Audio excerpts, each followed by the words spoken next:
Hello everyone, আজকে চলে যাচ্ছি অনেক দিন পর বললাতে পুজো দিতে। বাড়িতে আসলাম পূজা দিতে যাবো যাবো যাবো করে যেতেই মানে যাওয়াই হচ্ছে না। তো ফাইনালি যাচ্ছি, আর আজকে রাস্তা ঘুরিয়ে যাচ্ছি, কারণ ওই রাস্তা প্রচণ্ড ভাঙাচোরা।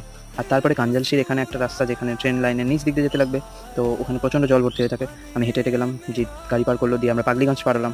বলতে গেলে আমি বললাতে প্রায়ই শনিবার যাওয়ার চেষ্টা করি, বাট কোনো কোনো দিন হয়ে যায়, মানে হয় না। যাই হোক, তারপরে তো হচ্ছে প্রথমেই সন্ধ্যা লাগেনি, তো আমি ভাবলাম সন্ধ্যার টাইমে বললাতে ঢুকবো। তো ফার্স্টে চলে গেলাম তালগাছের এখানে, কি দারুণ লাগছে না? তো তারপর ওখান থেকে একটু এগিয়ে দাঁড়িয়ে কয়েকটা ছবি তুললাম, যেটা তোমরা আমার ইনস্টাগ্রামে পেয়ে যাবে। তারপরে দেখলাম ট্রেন যাচ্ছিল, এটা হচ্ছে বালুঘাট থেকে মালদার ট্রেন যাচ্ছিল।